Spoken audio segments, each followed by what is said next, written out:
Depois de 3 filósofos teístas, né? Fizemos 3 episódios de filósofos teístas, tentando aí compatibilizar razão e fé, tentando mostrar em alguns deles, né, que Deus é possível ser provado com a razão, tentando demonstrar que as coisas são absolutamente compatíveis entre filosofia e religião.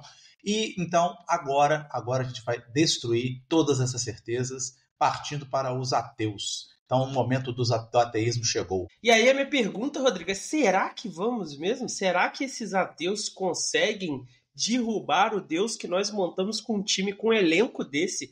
Kant, Descartes, Pascal, Hegel e Schleiermacher, será que eles vão dar conta disso? Os 3 autores que o Rodrigo está escrevendo, eles foram chamados por Paul Ricoeur de os 3 grandes mestres da suspeita. E isso é por quê? Porque eles colocaram em xeque algum aspecto muito precioso da antropologia humana. Exatamente.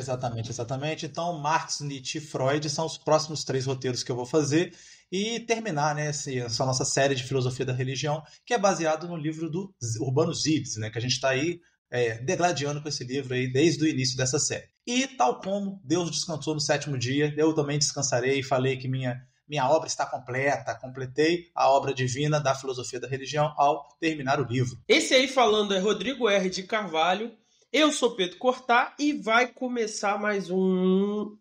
Ô, Rodrigo, eu só tô com 2 dúvidas aqui. Em primeiro lugar, você tá falando aí de Marx, Nietzsche e Freud, mas o título aqui é Feuerbach. Não tá fazendo sentido. Em segundo lugar, o senhor não foge não, que ainda tem Wittgenstein e Popper pra você fazer. Você não vai pular esse capítulo, não. Primeiramente, já está pulado. Me recuso a fazer filosofia da linguagem.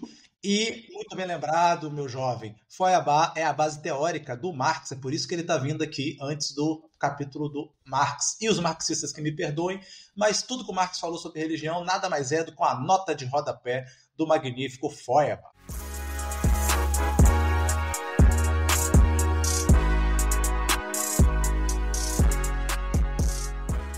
Pelo que eu me lembro das aulas do Luiz Antônio, Rodrigo, o conceito de ideologia que a gente vê aí tão caro em Marx e que você explorou num podcast que o ouvinte pode conferir, ele é baseado bastante na obra do Feuerbach, né? Eu não chegaria a dizer que, tipo assim, é um conceito tirado somente do Feuerbach, mesmo porque eu não quero aí milindrar o Jones Manuel, mas eu tendo a concordar em parte com você. O conceito de ideologia, né, foi cunhado por Feuerbach, só que ele era restrito à análise do fenômeno religioso. E o Marx vai, né, trazer esse conceito para uma análise política e uma análise econômica e vai dar um novo peso, digamos assim, teórico para o conceito. Rapaz, você falou igual um político em época de eleição, assim, eu nem sei quem que você está puxando o saco, se é do Jones Manuel ou se é do Karl Marx. Obviamente eu estou puxando o saco do Jones Manuel, que pode estar vivo aí, né, e pode chamar a gente para participar do Manhã Brasil, ou vir aqui no podcast, não precisa copiar. E antes da gente começar, é bom frisar um negócio importante. O ateísmo, ele não é a negação de um Deus específico ou de uma religião em específico. É claro que pode ter um ateu que nega uma religião específica, até para fazer raiva nos outros. Eu tenho uns alunos ateus que eles ficam fazendo gracinha com os colegas dele lá, ficam falando só daquela religião. Mas, intelectualmente, o ateísmo ele é mais amplo. O que isso quer dizer? O ateísmo, filosoficamente, é uma negação do conceito de Deus e, por consequência, de todas as religiões, todos os sistemas de crença que envolvam esse conceito. Assim como as relações de nós, seres humanos, com esse conceito de Deus. E com o Feuerbach, né, não será diferente. Ele também vai tentar negar o conceito de Deus, né, demonstrar que o conceito de Deus ele é falso, ele é um engano, ele é uma ilusão, e que, de alguma maneira, essa ilusão foi criada pelo próprio ser humano ao refletir sobre ele mesmo. Então, a chave aqui de Feuerbach vai ser essa, que o conceito de Deus surge do ser humano pensando a si mesmo. E aí é por isso, né, que o Ziles e muitos outros autores vão falar que o tipo de ateísmo do Feuerbach é um ateísmo antropológico. Então, você vai ter vários tipos de ateísmo, por exemplo, o Freud, que será um dos nossos episódios, é um ateísmo psicanalítico.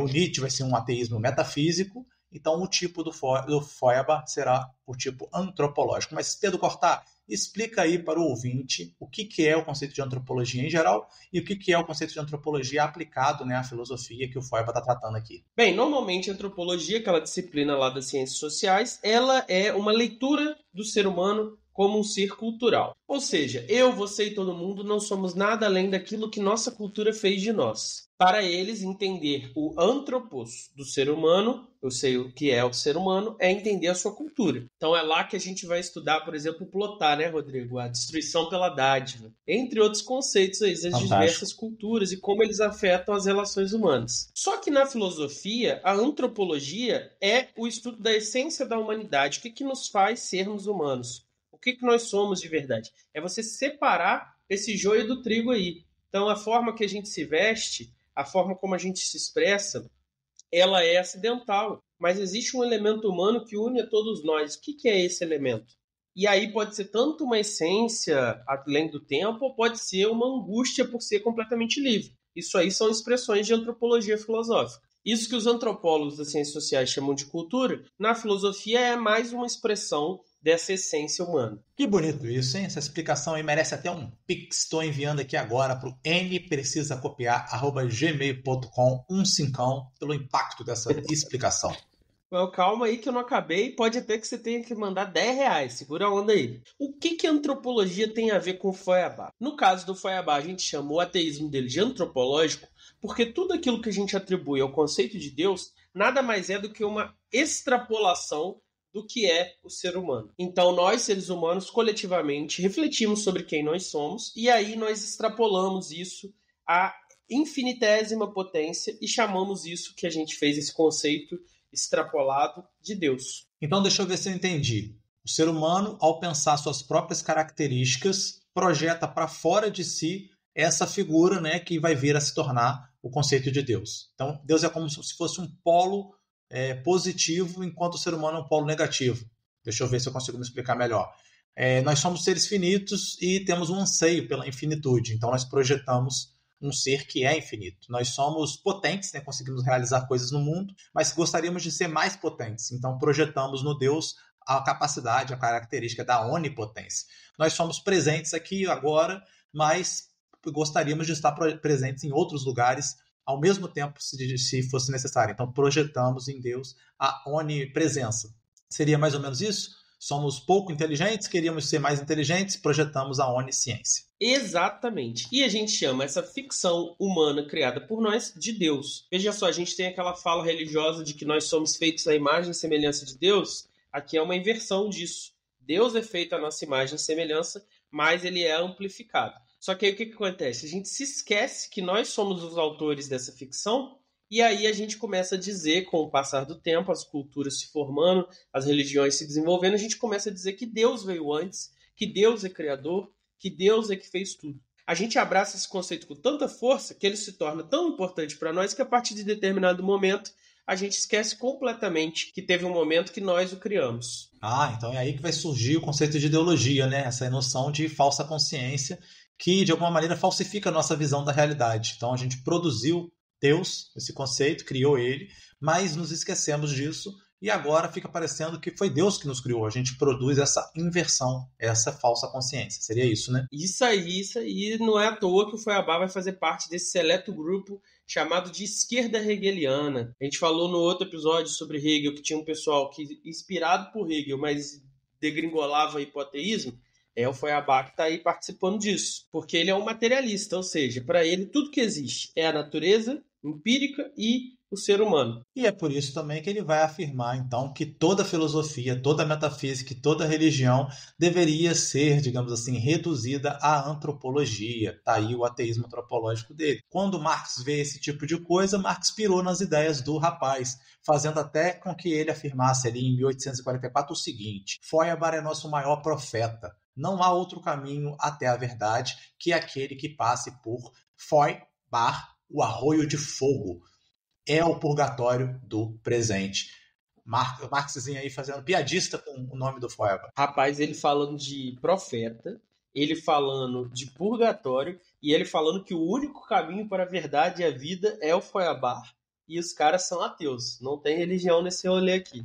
Entendi, muito bom. Pois é, né, Pedrão? É esquisito, né? Resumindo, então, Feuerbach e Marx, eles têm um tipo de mentalidade empirista, pré-kantiana, de repente até pré-lockeana, né? Eles acham que a natureza pode ser capturada em si mesmo, né? Você consegue ali, com o seu aparato da sensibilidade humana, absorver os elementos da natureza e tudo que existe é isso. É a natureza material e o ser humano, a natureza natural, né? E o ser humano.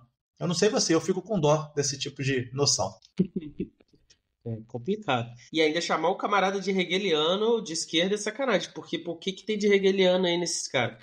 Veja só, o Hegel fez aquele esforço hercúleo para sair do concreto e chegar no abstrato absoluto. E aí eles vão fazer o caminho contrário agora, vão voltar para o concreto simplesmente, vão jogar fora a ideia desse Deus absoluto, fazer um Deus concreto, um Deus material, um Deus ficcional, quase. Faz sentido, não?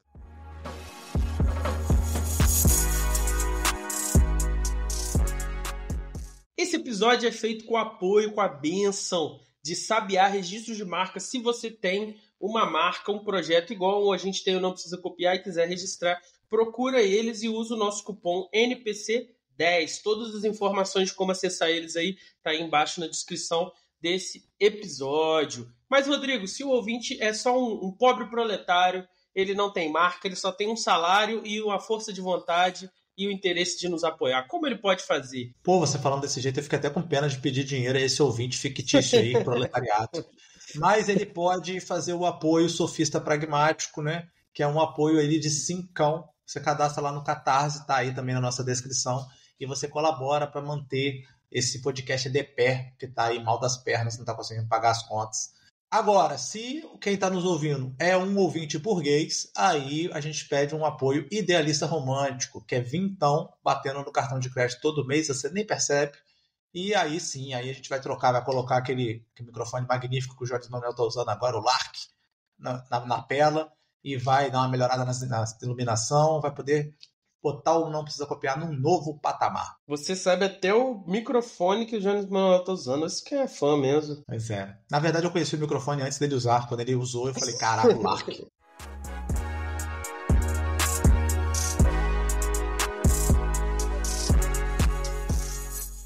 Então, o que o Feuerbach vai fazer? O Feuerbach vai pegar para Cristo o cristianismo. Olha aí que trocadilho fantástico, Pedro Cortá. Ele vai usar o método genético crítico dele para estudar a essência da religião cristã especificamente. Tanto é que o nome da obra dele de 1841 é justamente A Essência do Cristianismo. E a pergunta fundamental que vai nortear a reflexão dele é: de onde vem a religião? E ele vai perceber que a diferença fundamental entre os seres humanos e os animais está na resposta para essa pergunta. Porque a religião deriva da nossa consciência de um outro. Nós temos essa capacidade de reflexão onde a gente consegue pensar o mundo, mas aí os animais também. O meu cachorro, quando o entregador trouxer aí o cabo novo que eu comprei blindado, caríssimo, para poder gravar sem perda de qualidade aqui para vocês, ele vai começar a latir. Por quê? Porque ele está tendo consciência do mundo. O cachorro tem um nível de consciência. Ele vai latir porque ele ouviu uma pessoa perto da casa dele e ele está reagindo a isso.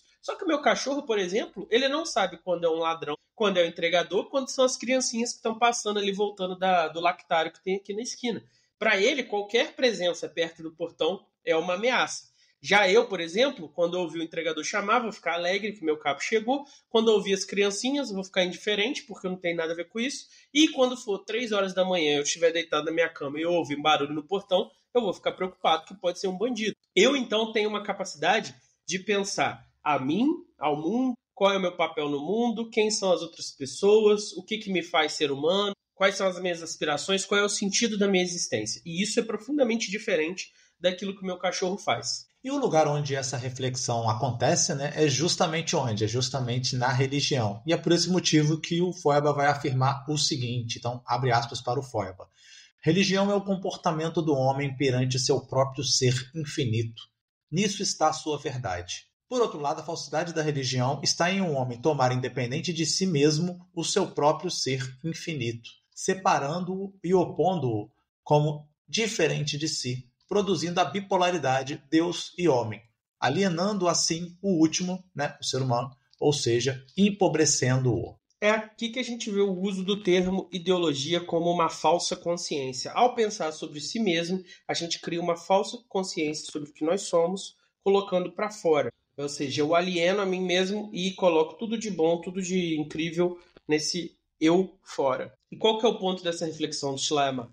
É mostrar que toda teologia, na verdade, ela não é uma reflexão racional sobre Deus, mas uma antropologia. Ou seja, toda teologia é pegar características humanas e colocar elas em Deus. Isso aqui é uma afirmativa, né? Tem que ver se a argumentação vai conseguir nos levar a concluir tal coisa. Se ele conseguir, o conceito de Deus se dilui, desaparece, porque o humano e o divino vão ser a mesma coisa, não vai ter mais essa distinção entre humano e divino. Nas palavras do próprio Feuerbach, Deus é homem, o homem é Deus, não sou eu. É a própria religião que renega o Deus que não é homem, mas somente um ens rationis. Mas vocês devem estar se perguntando agora, pô, que doideira, eu sou Deus, então as características que eu atribuo a Deus são as mesmas que eu atribuo a mim mesmo? Então parece meio esquisito, né, Pedrão? Tá meio esquisita essa atribuição aí de características divinas ao ser humano. E aí Titio Feuerbach vai argumentar isso. O que nos torna diferente dos animais é a religião. A gente tem essa consciência e forma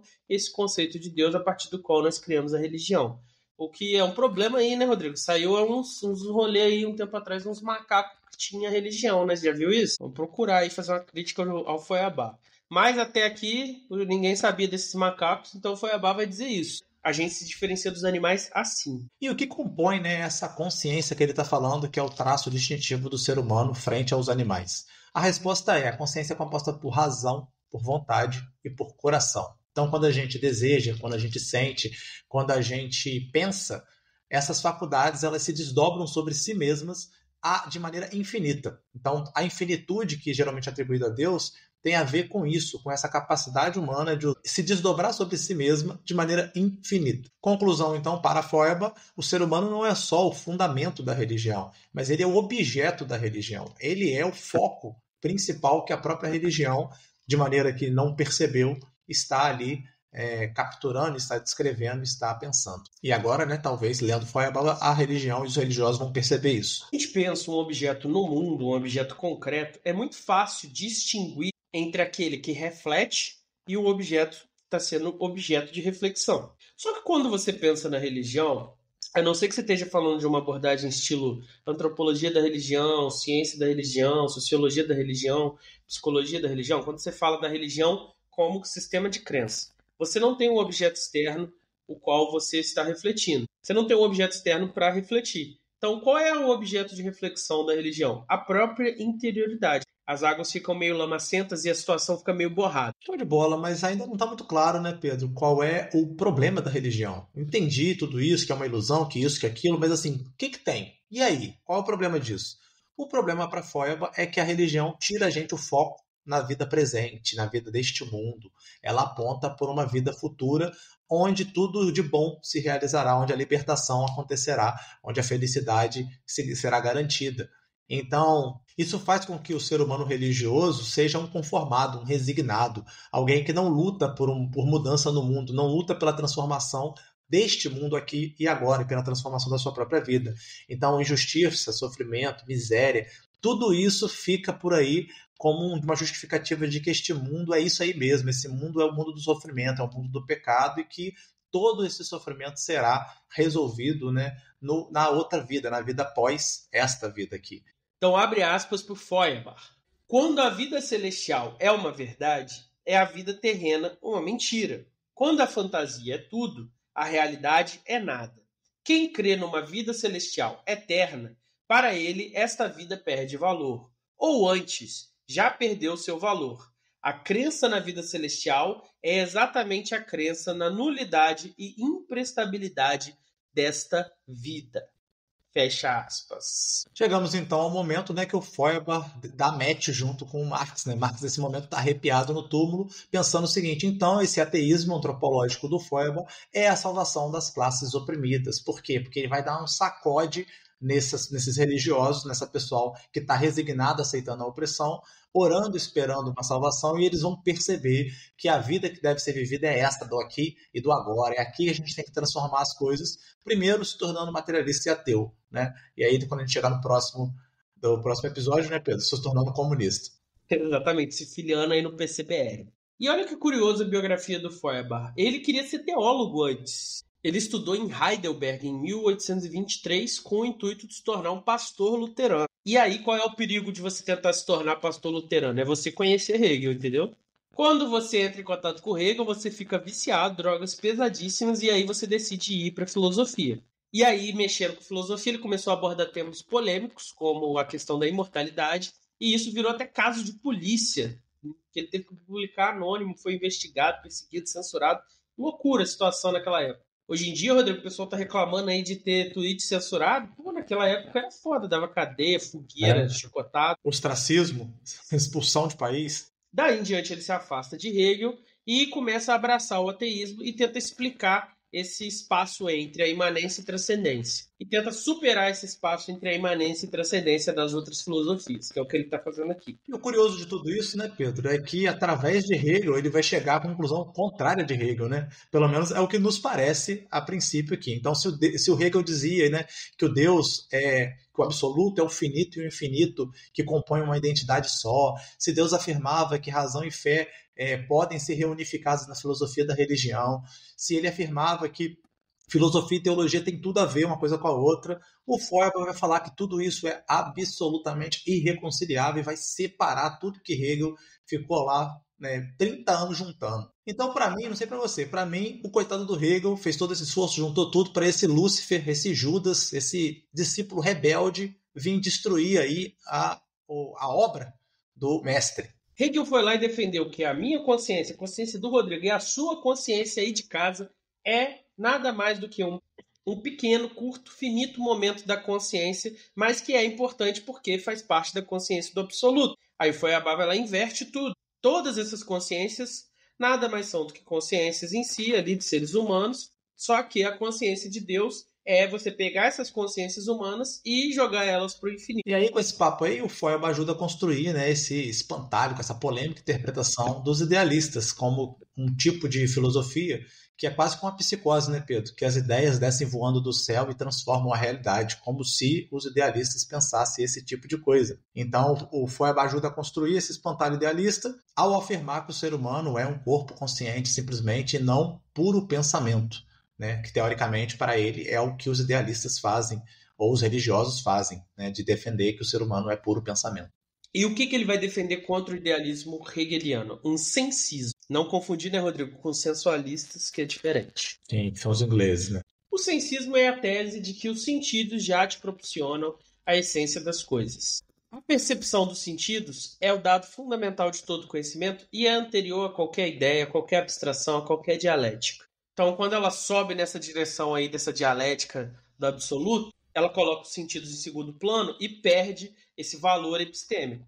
Agora, se você for para o mundo material, for para o fato, for para a materialidade, aí a verdade vos libertará, aí você vai poder ser um verdadeiro conhecedor da realidade. E é daí que nasce essa divisão hegeliano esquerda, hegeliano direita, porque é dessa seara aí que vai nascer o materialismo histórico do Marx. A direita hegeliana vai continuar esse processo de um cristianismo especulativo, de uma racionalização da religião, e a esquerda vai achar que isso é tudo balela, isso tem que ser superado, tem que acabar. Tanto que o pessoal que adere a essa corrente de pensamento, na faculdade que a gente encontrava, falava assim, não, já foi superado isso, eles já realmente vestiram essa camisa, não querem nem debater o assunto, não querem ouvir os protestos de que o que eles estão fazendo é uma metafísica fisicalista e coisa e tal. É muito doido porque essa esquerda hegeliana, então, o que ela está dizendo é que o Hegel ele já estava quase que propondo, né, um ateísmo, na medida em que ele propunha que a gente poderia começar na religião e migrar depois para a filosofia.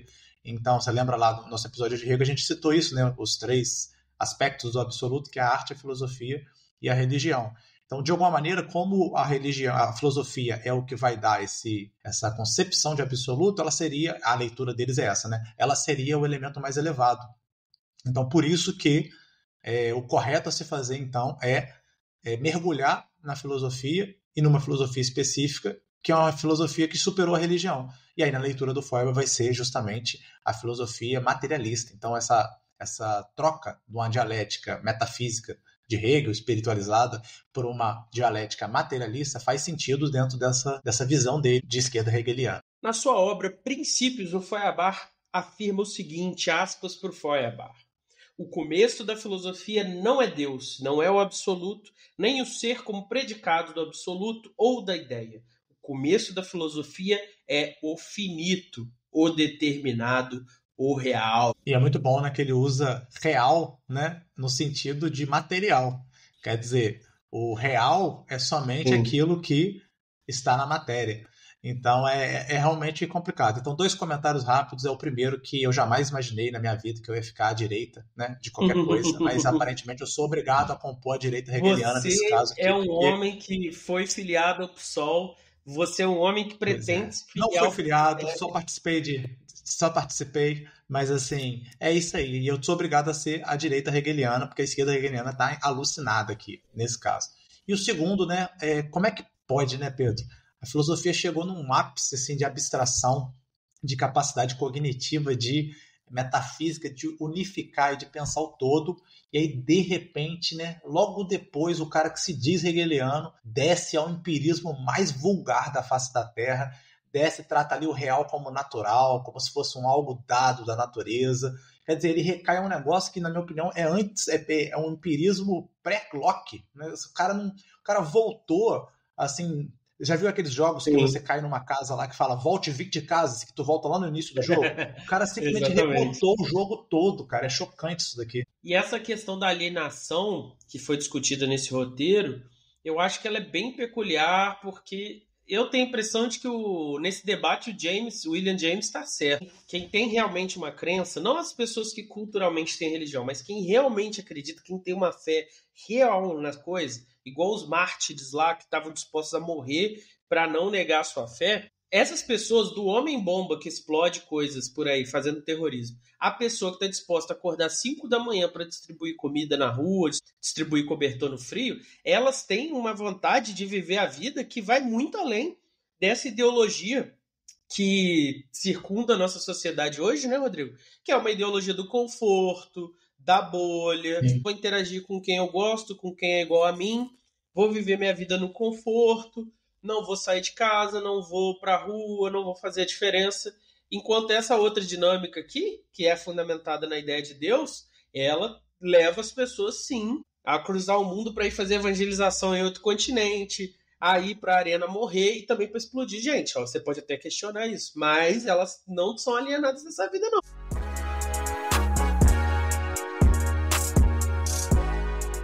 Comentando os comentários, Rodrigo, e hoje nós temos vários comentários. E hoje nós temos vários comentários no vídeo do Monark. Você viu o vídeo do Monark, Rodrigo? Agora a gente tem vídeos independentes pro YouTube. Você já viu? Eu vi o vídeo do Monark, fiquei impressionado como é que você conseguiu fazer um vídeo bom com uma temática do Monark. Não foi o Monark, né? O Monark foi só a desculpa esfarrapada, que o pessoal aí chama de gancho. Foi sobre epistemologia, né? Teoria da conspiração é teoria do conhecimento, é um debate dentro da epistemologia.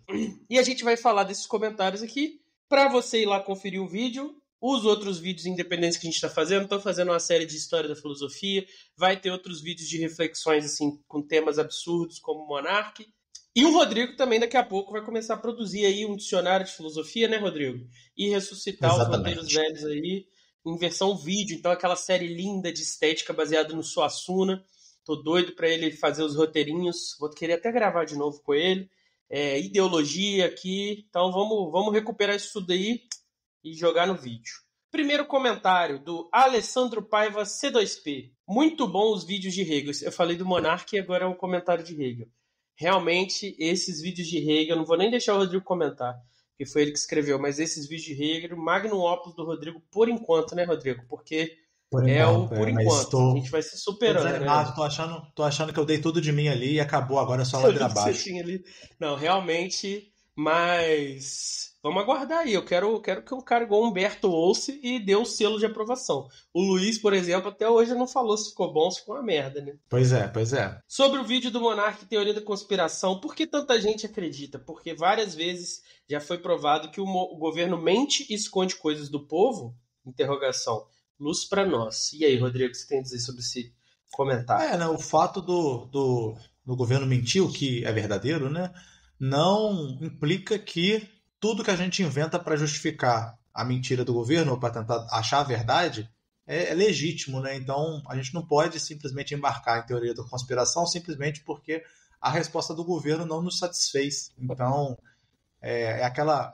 Eu vi lá na live do Humberto, né? Então a filosofia é você tá atento, né? Tá crítico ao que aparece, né? Exato. Tanto do governo quanto das explicações por fora do governo underground aí das teorias conspiratórias. Então tome cuidado com isso, Exatamente. porque as duas coisas são verdadeiras. O governo mente e é também verdadeiro que as pessoas que tentam apresentar uma versão alternativa ao do governo muitas das vezes são idiotas ou estão mentindo também. Ou estão exagerando? Vocês têm que pensar duas coisas. Primeiro é escopo e motivação. Vocês conhecem as motivações humanas? Poder, dinheiro, sexo. Então, por que o governo mentiria? Por sexo não pode ser. Dinheiro o governo já tem. Então é por poder. Beleza. Então, vamos supor que, igual aconteceu aí recentemente, um cara denunciou que o governo americano se envolveu nas eleições brasileiras em 2022. Vamos analisar a probabilidade disso ser verdade. Bom, quem estava na eleição era um político partidário do Trump e um outro político que não era nem partidário nem contrário ao governo Biden. E que, inclusive, estaria disposto a negociar.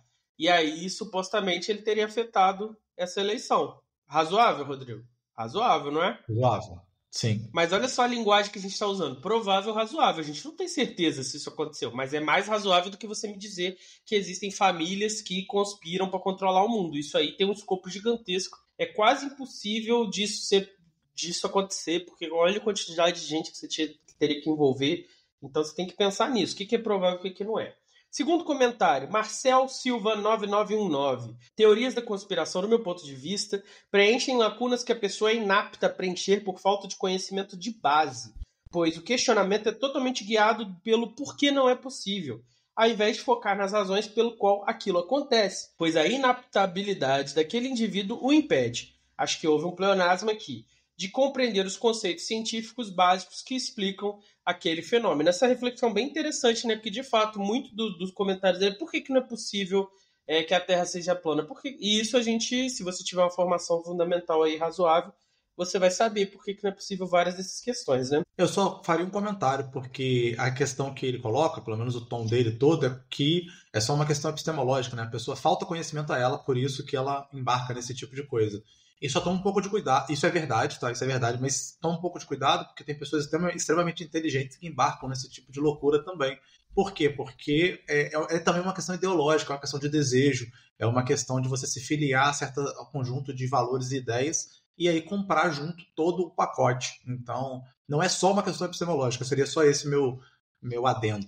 Sim, concordo plenamente. Anthony LK1 diz o seguinte: ele está vivendo em Azeroth, ele é o monarca. Os anões estão vivendo nas cidades subterrâneas, os Draeneis têm os lasers do espaço e a elite de dragões negros está puxando a corda dos reinos humanos. Ele só esqueceu de deslogar do jogo Warcraft. Ele está aqui comentando da fala do monarca dos lasers e das cidades subterrâneas e realmente é uma imagem perfeita aí. O monarca está... o monarca usou tanta droga que esqueceu de deslogar do Warcraft na mente dele. Matheus Z. Xavier 5903. Eu gostei do vídeo, eu achei a explicação clara e coerente e também dá para deixar tocando o vídeo de fundo enquanto a gente faz outra coisa. Parabéns! Dá para fazer isso se você for YouTube Premium, né, Rodrigo? Não sei se o usuário... Ou se você estiver ouvindo no podcast, né? Ele pode estar ouvindo no podcast, a versão podcast. Mas esse aqui é sobre o Monark, é o vídeo do Monark.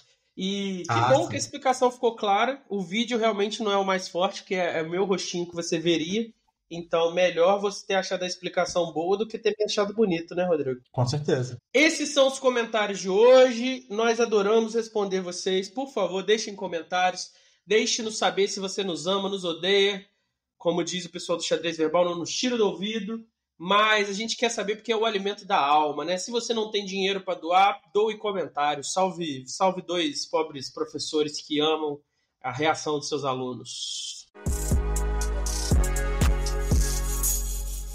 E aí, que tipo de conceito de ser humano o Feuerbach está usando aqui? Porque claramente é um antropocentrismo, né? Mas não é qualquer antropocentrismo, é um antropocentrismo materialista, né? Então, muito diferente daquele que a gente tinha visto, né? Que começa ali em Descartes e vem até Kant, onde o ser humano é tido como um ser racional. Então essa dimensão, digamos assim, imaterial do ser humano, ela é mais importante do que qualquer outra coisa.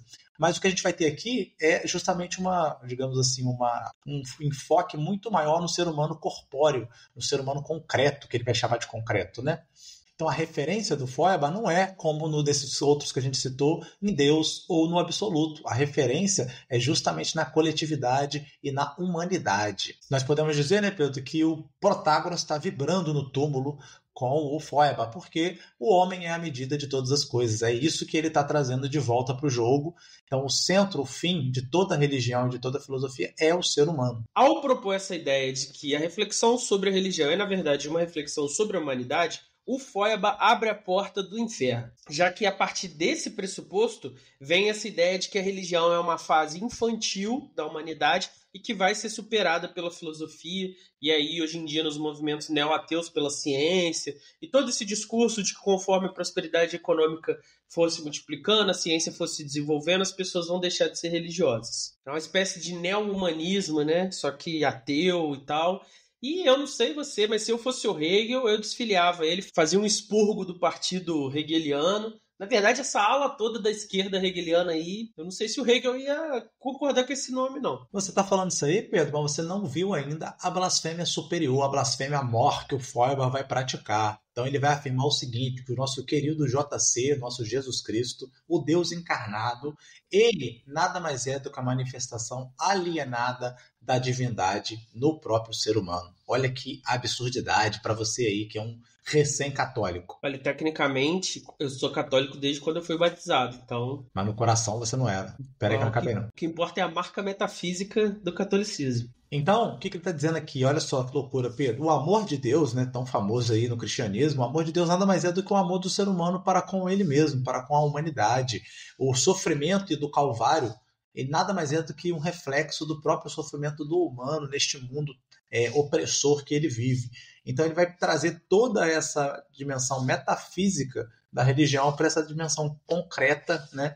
Para essa dimensão sensível do ser humano nessa sua, como você colocou, nessa antropologia secular aí dele. E essa é a grande falsificação da religião para ele, né? A falsificação, ela aliena e ela transcende tudo que é do próprio do humano para uma dimensão transcendente, uma dimensão separada dele, uma dimensão atribuída a Deus e a um céu, que no fim das contas empobrece as capacidades humanas e coloca ele nesse estágio, né, de resignação, de aquietamento. Então o Ziles vai trazer algumas críticas ao Feuerbach e a gente vai compartilhar elas aqui com vocês. A primeira crítica é clássica, que é o seguinte: essa galera que já aconteceu com o Hume, já aconteceu lá nos sofistas, quando eles fazem essas críticas à religião, à metafísica, eles acreditam estar se livrando de um entulho metafísico, que é como a gente pode chamar essa visão que eles têm da metafísica. Olha, tem esse entulho. Então, o que é entulho? Tem esse monte de coisa aqui que está atrapalhando, que está em cima, que é inútil, que é lixo. E eu vou remover isso tudo. E ao remover esse entulho, eu vou fincar o pé na realidade. Só que aí qual que é o erro que eles cometem? Quando eles vão falar de sentido da existência humana, do que é o ser humano, felicidade, o infinito, eles acabam recorrendo a um discurso metafísico, já que eles não têm nenhum tipo de fundamento empírico para dizer essas coisas que eles estão dizendo. E sem essa comprovação, você lança a mão de conceitos metafísicos. Aí você pode até argumentar, né, Rodrigo? Esses conceitos são pressupostos necessários, ou então esses conceitos são consequências do que eu vejo, mas ainda assim são conceitos metafísicos. Até para você dizer, né, Rodrigo, que o universo só existe coisas físicas, materiais, é um conceito metafísico. Por quê? Porque você não viu o universo todo para saber se é um fato isso. Então você tem que pressupor, e isso é uma metafísica, é o erro que eles caem sempre. O que eu estou dizendo aqui é que o Feuerbach falou assim, estou acabando com a metafísica, estou matando a direita hegeliana, mas no final das contas ele também é um metafísico, porque no centro da reflexão dele tem o quê? Tem justamente valores, leis, verdades, conceitos, que fundamentam, que são premissas, né, das suas próprias conclusões da sua investigação. Portanto, premissas metafísicas. Ele usa na sua reflexão o conceito de homem individual, de humanidade e de infinitude. E essas categorias são categorias metafísicas. Até existe eu, Pedro Cortá, e o Rodrigo e você aí de casa. Só que entender nós três como homem individual, como um ser humano individual, e depois nós coletivamente como a humanidade, e entender essa extrapolação infinita. Isso tudo são conceitos metafísicos que ele está usando para explicar a relação da ideia de Deus conosco. Outra questão, né, que fica, Pedro, é que os resultados que ele está buscando com esse humanismo secular dele, né, uma sociedade mais justa, menor sofrimento, será que esses resultados não podem ser também alcançados pelo próprio cristianismo? Então, será que ele não faz, na verdade, assim como ele cria um espantalho do idealismo, será que ele não estaria criando também um espantalho do próprio cristianismo aqui? Então, você pensa na teologia da libertação, que é um tipo de cristianismo que é hiper focado neste mundo, hiper focado na transformação social do aqui e do agora. E nem estou entrando na discussão se o catolicismo, por exemplo, também não é focado na transformação do aqui e do agora, né? Mas, assim, uma teologia da libertação cristã, será que não resolve o problema para o Feuerbach? Porque ele joga tudo fora de uma vez, né? Ele faz uma crítica ao cristianismo, a um elemento do cristianismo, e joga a religião inteira no balaio junto. O cristianismo em si, com as suas demandas por igualdade, com as suas demandas caritativas, ele fez um impacto gigantesco na humanidade. Apesar dos problemas, dos erros individuais das pessoas, a gente tem, por exemplo, movimentos abolicionistas na Inglaterra, que são de matriz religiosa. A gente teve o movimento abolicionista da Antiguidade para a Idade Média, que teve matriz religiosa. A gente teve fundação de hospitais, a gente teve a fundação de universidades, preservação do conhecimento, desenvolvimento da medicina, desenvolvimento da ciência, as noções jurídicas de igualdade, nesse sentido de dignidade humana que precisa ser preservada. Isso tudo tem fundamentação em instituições religiosas e no pensamento religioso. E ainda que não tenha esse caráter revolucionário que a gente vai ter de herança desse pensamento do Feuerbach, isso mudou sim a humanidade. E se você vê como as coisas eram e vê como as coisas são, é claro que a humanidade é imperfeita. Então sempre existem problemas hoje, ontem e amanhã vão existir. Mas as coisas melhoraram bastante. Exatamente. É um pouco daí mesmo que eu tô também, que eu tô achando que ele tá pesando a mão numa coisa e tá criando um espantalho, uma caricatura do cristianismo e da religião de maneira geral. Tem um outro ponto também interessante, Pedro, que é essa noção, né, de que ele consegue prever, né, o que vai acontecer. Então ele está postulando aqui o fim, né, da religião por sua antropologia, a troca, né, de uma antropologia ateísta pelas concepções metafísicas e religiosas. Então, isso também o Marx vai cair nesse mesmo problema, né, que é a ideia de que você pode prever o futuro. Eles se dizem não metafísicos, mas eles querem prever o futuro. Então, isso é uma questão que é o seguinte, das duas, uma. Então, ou a história ela é mecânica, e como eles são cientistas da materialidade, eles conseguem descobrir as leis mecânicas da história, e por isso eles conseguem prever o mundo. Então, você pode ter essa concepção. Só que essa concepção, ela não bate muito com nenhum dos dois, porque os dois estão conclamando as pessoas, né, a primeiro se tornarem ateias e o outro a entrar na revolução através do comunismo. Então, conclamar as pessoas para fazer algo pressupõe que as pessoas têm liberdade. Então, mas se as pessoas têm liberdade, como que você consegue prever o movimento da história? Para prever, você vai ter que ser um idealista metafísico e acreditar em teleologia. Então, que existe um certo rumo da história espiritual da história humana e da consciência humana que vai nos levar a um certo lugar, como Hegel, por exemplo, defende. Só que eles negam esse elemento, né, espiritualizado e teleológico da realidade. Então, eles estão nesse meio do caminho, Pedro, onde eles não querem ser idealistas metafísicos, mas eles querem dar saltos idealistas metafísicos para prever para onde a realidade vai. E seguindo nessa questão aí, Rodrigo, tem uma pequena contradição que vira debate depois do marxismo, que é, beleza, se a história vai nessa direção do ateísmo para um e do comunismo para outro, qual é a relevância de eu engajar nessa revolução, nessa transformação? Então, Feuerbach está te convidando a ser ateu, Marx a ser filiado ao Partido Comunista.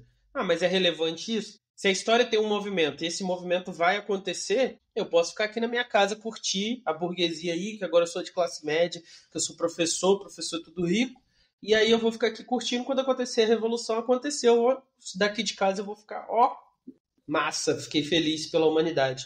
Então tem essa pequena contradição, tem gente que vai dizer que é assim mesmo, tem gente que vai atestar esse papel do movimento revolucionário na transformação. Então é uma pequena contradição que já foi debatida pela história, mas a gente tem que colocar aqui para vocês que a gente está nesse momento estudando o anterior, né, que é o Feuerbach. E até para corroborar essa crítica que você fez, né, dessa caricatura do cristianismo, que o próprio cristianismo já defende, né, a liberdade, o autoaperfeiçoamento humano, a caridade. Então, a própria noção, né, de conversão, né, se você tem que se converter, você tem que mudar. Então, não tem nada de resignação nesse elemento, né, do cristianismo. Então, contra essa concepção, eu fico com o velho Chico de Assis, né? Quem que é Para Chico os de não Assis? íntimos, para os não íntimos, São Francisco de Assis, que vai dizer o seguinte: Senhor, dai-me força para mudar o que pode ser mudado, resignação para aceitar o que não pode ser mudado e sabedoria para distinguir uma coisa da outra. Então, Foiaba, a primeira parte aqui já detona a sua caricatura. Senhor, dai-me forças para mudar o que pode ser mudado. Então, não existe. A resignação ela é só para aquilo que eu não posso mudar, não para tudo. A vida celestial que os religiosos consideram, ela pressupõe uma mudança de ação na Terra também. É claro que tem essas diferenças, tem essas nuances entre uma certa forma de cristianismo focada mais só no fé salva e outra focada na dinâmica de fé sem obras é morta. Isso existe teologicamente, um debate assim, mas eu acho assim que o Humberto me ensinou isso há muitos anos atrás. A gente tem que olhar os grupos de organizações pelo que eles falam e pelos melhores entre eles, correto? Então eu quero olhar quem é o melhor marxista que você conhece. Porra, olha que análise foda do Jones, olha só o movimento político que ele está criando, olha só a intervenção midiática que ele está fazendo, olha só a participação dele nesse debate da internet, movendo a janela de Overton na direção do comunismo. Eu acho que o comunismo, essa corrente que o Jones faz, tem um saldo positivo aí. Eu não vou analisar o comunismo pelo cara lá do ICH que não ia nas aulas, ficava lá doidão no CA e não prestava atenção e só avacalhava. Porque aí eu estou fazendo uma análise espontânea do comunismo. E aqui a gente tem que ver realmente pelas essas figuras transformadoras da realidade que tinham essa base religiosa, e não pela pessoa comum, que a pessoa comum ela fosse comunista, ela fosse religiosa, ela fosse integralista, ela fosse petista, ela fosse o que fosse, ela ia ser a pessoa comum. A gente tem que olhar o cara que tá na ponta da lança, igual o Rodrigo trouxe aí do São Francisco. Só que, apesar de estar falando aqui, né, Rodrigo, com lugar de fala, porque agora eu sou uma pessoa religiosa, existe realmente gente, muita gente que foca muito no elemento da resignação, e isso é um problema. Então, se você é uma pessoa de pura resignação, vamos botar o pé no freio da resignação e vamos começar a acelerar. Porque, por exemplo, tem muita gente que reclama, Rodrigo, minha paróquia tá zoada, e aí você pergunta, a pessoa vai lá ficar no caixa até meia-noite trabalhando na festinha da paróquia, a pessoa ajuda a fazer alguma coisa, a pessoa se dispõe, se voluntaria a fazer algum trabalho, não, só reclama. Mesma coisa você deve ver muito em escola, né, Rodrigo?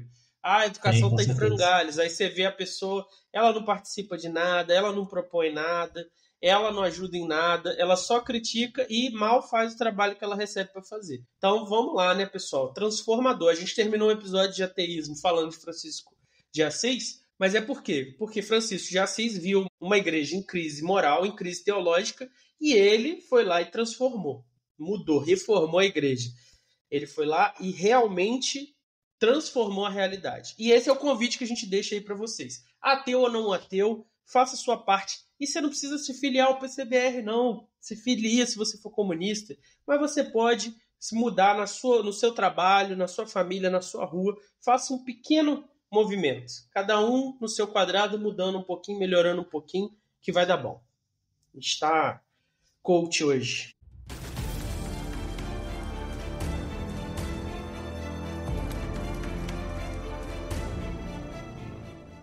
Indicações, Rodrigo R. de Carvalho, e hoje vai ser indicações não só para a audiência, mas para o Rodrigo também, porque ele falou que não conhece nenhum desses aqui. Então a primeira indicação é His Dark Materials, que é a série da Bússola de Ouro, você já pode ter visto o filme na sessão da tarde, é uma série que tem na HBO Max, baseada num grupo de livros, e apesar de ser uma série de fantasia juvenil, se você é um pai ateu, quer incutir o ateísmo aí na sua criança, coloca, porque ali tem um debate entre o magistério e os acadêmicos, a magia daquele mundo, o conhecimento e essa questão de Deus ser uma criação, uma fantasia discutida tenuamente ali naquele negócio.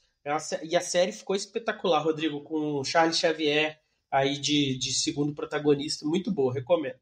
Segundo, você tem A Invenção da Mentira, um filme do Rick Gervais, todo mundo fala a verdade no mundo, e aí um cara descobre que ele consegue mentir. Aí ele começa a usar isso e um dia ele percebe que ele cria uma ideia que revoluciona tudo, que é a ideia de Deus. Muito bom, realmente engraçado. Se você é ateu ou se não é, ainda é um bom filme. E por fim, o filme Contato, aquele filme, Rodrigo, dos anos 90, com um roteiro excelente, péssimos efeitos, recomendo pra caramba. O filme conta a história de uma cientista que começa a receber mensagens. Nessas mensagens tem um plano de construir uma máquina, ela reúne a humanidade para construir essa máquina, tem os fanáticos religiosos, tem esse debate entre ateu e coisa. O autor era o Carl Sagan, apesar de não ser um ateu muito cáustico, ele via a religião como uma coisa assim, realmente puramente humana, não uma coisa transcendente. E aí tem esse momento lá do filme, onde ela tem essa experiência dos alienígenas, só que é uma experiência puramente subjetiva, então gera essa tensão entre o que ela viu e o que aconteceu de fato, e é uma reflexão também que pode ser feita sobre a religião e sobre Deus. Vai assistir qual dos 3 esse final de semana, Rodrigo? Coloquei aqui agora o da mentira, acho que chama O Primeiro Mentiroso em PTBR. Vou tentar assistir esse daqui. Veja então. E é isso, pessoal. Tchau, tchau. Valeu, até mais.